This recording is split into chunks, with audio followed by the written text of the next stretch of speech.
A very warm welcome to everyone. मैं doctor Prachi Singh major Kalshi health care centre की तरफ से जो मेजर कल्ची क्लासेस का द बिग इनिशिएटिव उनकी तरफ से आप सबका स्वागत करती हूँ। आज हम देखेंगे विजन के क्राइटेरियाज, विजन को लेकर मेडिकल स्टैंडर्ड्स, चाहे वो आर्मी हो, एयरफोर्स हो, नेवी हो, कोई भी डिफेंस एस्पिरेंट चाहे कोई भी ब्रांच में जाना चाहता है तो सबसे बड़ा जो आपके क्वेश्चंस, जो आज का हमारा ये वीडियो है, ये आप ही के क्वेश्चंस का एक आंसर है। क्या लेसिक अलाउड है? क्या चश्मे के नंबर ऑपरेशन द्वारा उतारे जा सकते हैं? क्या ये वैलिड है? एज क्या होना चाहिए? अगर पावर है तो कितना होना चाहिए? आर्मी के लिए कितना पावर होना चाहिए? कलर ब्लाइंडनेस क्या है? कहाँ तक बाइनोकुलर विजन अलाउड होता है? बाइनोकुलर विजन क्या है? परसेप्शन क्या है? इन सारे सवालों के जवाब आज आपको इस वीडियो में मिलेंगे। और जाइएगा मत, क्योंकि इस वीडियो के एंड में हम करेंगे एक कलर ब्लाइंड टेस्ट। यस, बिल्कुल सही सुना। आज इस वीडियो के एंड में आपको पता चल जाएगा कि क्या आपको कलर ब्लाइंडनेस है, क्योंकि कलर ब्लाइंडनेस बेसिकली एक जेनेटिक डिफेक्ट है। ये वो डिफेक्ट है जो कभी भी रिकवर नहीं की जा सकती है। इसका कोई ट्रीटमेंट पॉसिबल नहीं है, कोई दवाई नहीं, कोई मेडिकेशन नहीं, कोई थेरेपी नहीं, and it is permanent medical rejection for any defence aspirant. So इस तरह से पूरे वीडियो में आप बने रहिएगा, आपके ढेर सारे सवालों के आज आपको आंसर्स मिलने वाले हैं। तो स्टार्ट करते हैं आपका पहला क्वेश्चन कि क्या ऐसी कौन सी वजहें हैं जिनकी वजह से हमें मेडिकल में रिजेक्शन मिल सकता है। तो ये है वो आपकी वजह: myopia, hypermetropia, astigmatism, lesions, squint and ptosis.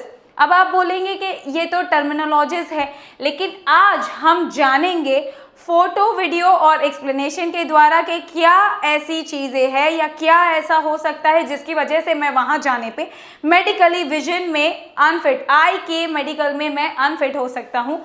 Plus साथ ही साथ में ऐसा क्या करें, उसका ट्रीटमेंट क्या है और हम कैसे रिजेक्शन से बच सकते हैं। So let's move on to our first topic, that is myopia. Myopia basically near sightedness. Myopia के जो लोग होते हैं उनको नजदीक का तो ठीक से दिखता है लेकिन दूर का नहीं दिखता है।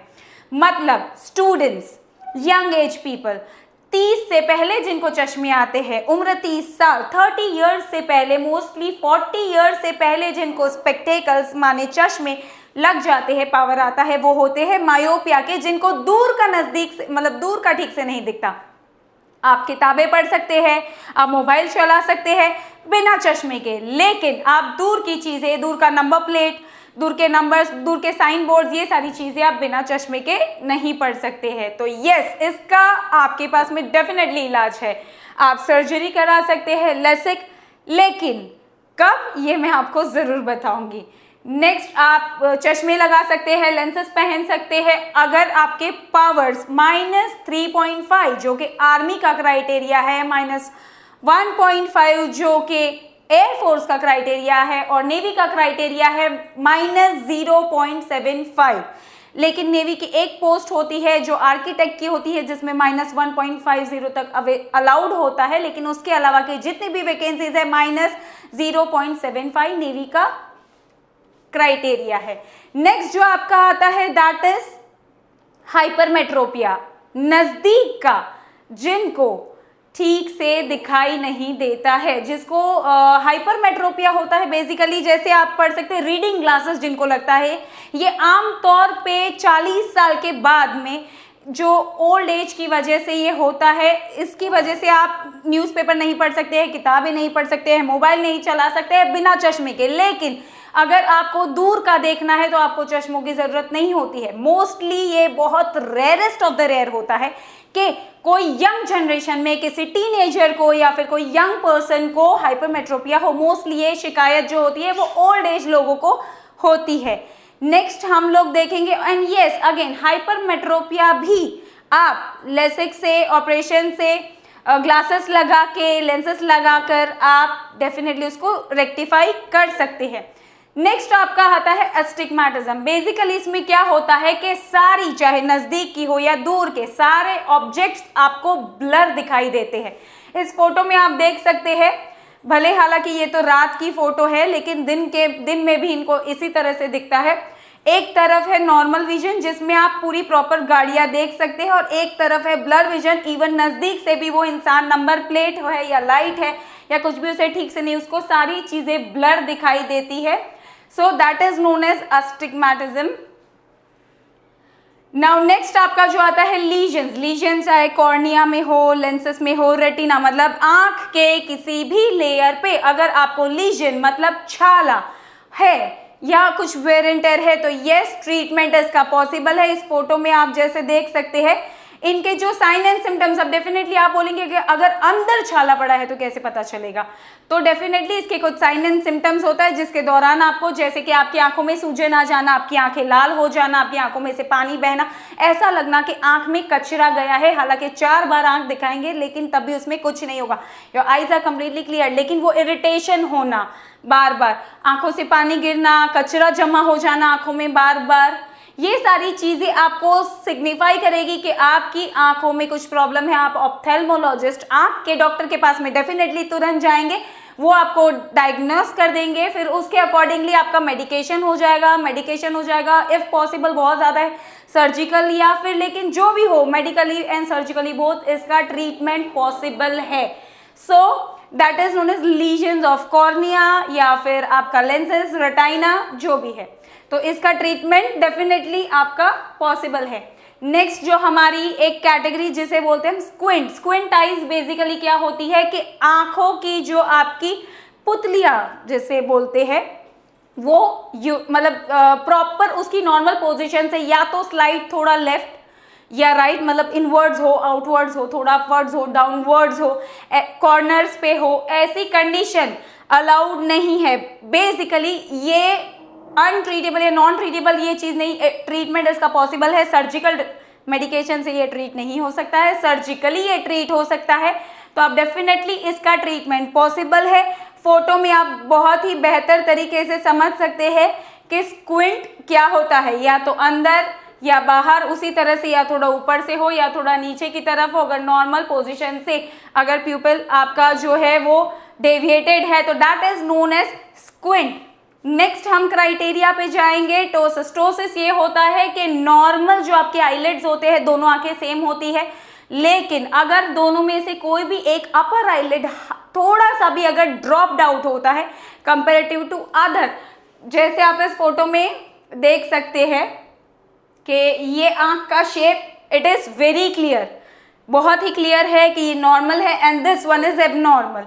बिल्कुल ये नीचे वाली फोटो में भी आप ये चीज देख सकते हैं कि एक आंख आपकी नॉर्मल है, एक आंख आपकी ड्रूपिंग, इसको लेजी आईज भी कहा जाता है and this is not allowed. इसका सर्जिकल इंटरवेंशन से इसका ट्रीटमेंट पॉसिबल है। आप कॉस्मेटोलॉजी डेफिनेटली आप ऑप्थेल्मोलॉजिस्ट, कॉस्मेटोलॉजिस्ट के पास जाके अपना सर्जरी करवा के इसको रिपेयर करा सकते हैं।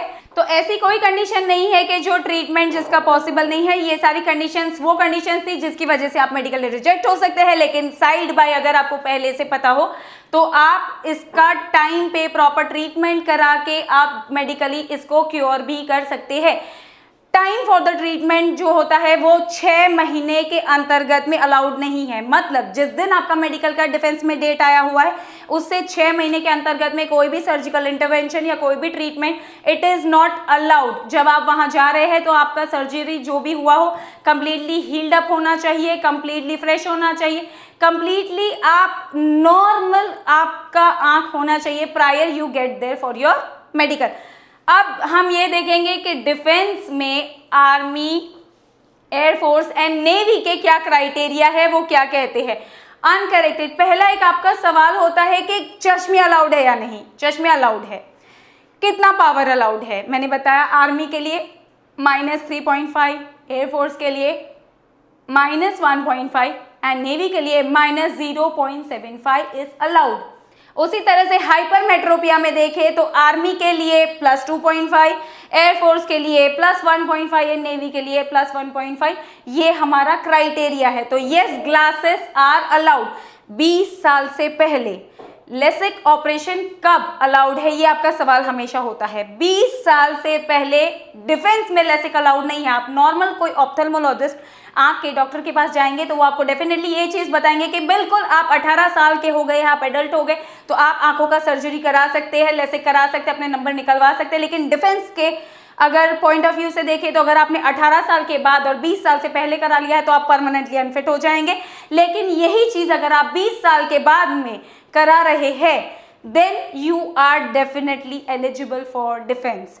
अब क्वेश्चन ये आता है कि मैं एनडीए का या मैं एयरफोर्स का प्रिपरेशन करना चाहता हूँ या मैं और कोई पोस्ट मतलब प्री ग्रेजुएट्स मतलब 12th तक का अगर कोई लेवल का फॉर्म है, मैं उस एंट्री में जाना चाहता हूँ और मेरे पावर बहुत ज़्यादा है, -0.4 मतलब -4.0 या 3.5 से ऊपर है, -3.75 है, तो guys I am really sorry, आप अलाउड नहीं है फॉर ये वाले जो भी आपके 12th रिलेटेड चांसेस है नहीं। But you can definitely go through graduate entries.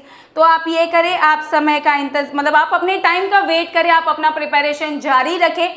जैसे आप 20 साल के हो जाते हैं उसके बाद में आप अपने आंखों का ऑपरेशन करवाए, अपने चश्मे के नंबर को उतरवाए या कम कराए। उसके बाद में आप अगर डिफेंस में जाएंगे, चाहे वो CDS का एंट्री हो, FCAT का हो, CAPF का हो, तो definitely you are an eligible candidate for that thing. तो आपके पास में यही ऑप्शन है। लेकिन आप एनडीए में या air force, XY, navy, SSRA, Indian coast guard का अगर बात करें, चाहे जनरल ड्यूटी हो या आंतरिक हो, domestic branch, you are not eligible अगर आपका आईसाइट या पावर ज्यादा है। एक क्वेश्चन हमारे पास जो आता है, अगर मुझे फ्लाइंग ब्रांच में जाना है और अगर मैं लेसिक कराता हूँ तो इज इट अवेलेबल? हाँ बिल्कुल, अगर आपको फ्लाइंग ब्रांच में जाना है एंड देन अगर आपको लेसिक का जरूरत पड़ रहा है, आपके पावर ज्यादा है, अगर आपको लेसिक कराना है तो इट इज अलाउड। लेकिन सेम कंडीशन 6 महीने पहले हुआ होना चाहिए, कंप्लीटली हील्ड अप होना चाहिए, नॉर्मल मेडिकल के जो उनके आई को लेकर स्टैंडर्ड्स एंड पैरामीटर्स है वो सारे फुलफिल होना चाहिए। Then you are definitely an eligible candidate even for the flying branch in air force. So I hope so कि इसके रिलेटेड जो आपके डाउट्स वगैरह कुछ भी होंगे क्लियर होते जा रहे होंगे इस वीडियो में। लेकिन बने रहिएगा क्योंकि मैंने आपसे बोला था at the end of the video हम करेंगे colour blind test. So next move on एक आता है आपका जो binocular vision. Binocular vision basically ये होता है कि एक ऑब्जेक्ट को आपकी 2 आंखें अगर देख रही है तो उसे इक्वली परसीव करना चाहिए, तो उसे बोलते हैं उसके ग्रेड 1, ग्रेड 2, ग्रेड 3 आते हैं। 3 ग्रेड इट्स कंपलसरी, जिससे आपकी दोनों आंखें नॉर्मल है इन अ सेम अलाइनमेंट और वो दोनों एक ही ऑब्जेक्ट को दोनों आंखें सेम तरीके से परसेप्शन में अपने ले रहे हैं। देन आता है लिमिट्स ऑफ कलर परसेप्शन। इसी पे होता है कि क्या आपके अंदर कलर ब्लाइंडनेस, कलर विजन का कोई डिफेक्ट वगैरह है तो वो ग्रेड 1 तक ही अलाउड होता है। अब हमारे वीडियो में जैसा हमने स्टार्टिंग में ही कहा था कि कलर ब्लाइंड टेस्ट हम कराने वाले हैं, तो डेफिनेटली इससे आपको शायद ये आज पता चल जाएगा कि क्या आप कलर ब्लाइंड है। सो आप स्क्रीन पे देख सकते हैं, यहाँ पर कुछ कलर्स के अंदर कुछ अलग कलर्स से नंबर्स लिखे हुए हैं। मैं ये चाहूँगी कि आप ये सारे नंबर्स को पढ़ने की कोशिश करें मेरे साथ। अगर आप नंबर्स नहीं पढ़ पा रहे हैं तो डेफिनेटली आप हमें कांटेक्ट कर सकते हैं ताकि हम आपकी मदद कर सकते हैं। और देखिए, मैं ये चीज़ तो फ्रैंकली कहूँगी कि अगर आपको कलर ब्लाइंडनेस है तो इट्स अ जेनेटिक डिफेक्ट, तो उसमें no one can help you. But आपको कलर ब्लाइंडनेस है या नहीं, ये चीज़ में हम definitely face to face we can work it out. So the numbers are 12, 8, 6, 29, 57, 5, 3, 15, 74, 5, 6, 57, 5, 42 and 45। ये है आपके नंबर्स। होप सो कि आप में से किसी को भी कलर ब्लाइंडनेस नहीं है। अगर किसी को कंफ्यूजन है तो आप हमारे हेल्पलाइन से कांटेक्ट कर सकते हैं, आप हमें व्हाट्सअप कर सकते हैं, आप हमें मैसेज कर सकते हैं, कमेंट्स कर सकते हैं। आप ही के मैसेजेस और कमेंट से हम अगला वीडियो भी इसी तरह से लेकर आएंगे। होप सो कि मैं डॉक्टर प्राची सिंह आपको डेफिनेटली हेल्पफुल रही होंगी आपके इस संघर्ष में आगे बढ़ने के लिए। अपना जोश कम ना करें क्योंकि जब हमारा इरादा है दमदार तो आपका जोश भी होना चाहिए दमदार, कभी कम ना हो। Let's have a meet next week. जय हिंद। Pre medical for defence exams Indian army, air force, navy और पैरामिलिट्री फोर्सेस के ऑफिसर और नॉन ऑफिसर रैंक के सभी एंट्रीज के लिए सेना द्वारा निर्धारित 30 टेस्ट करवाएं major Kalshi health care centre Prayagraj में कंप्लीट प्री मेडिकल और पूरा करें सेना से जुड़ने का अपना सपना। तुरंत रजिस्टर करें। विजिट majorkalshihealthcare.com या कॉल करें 8929 488 488।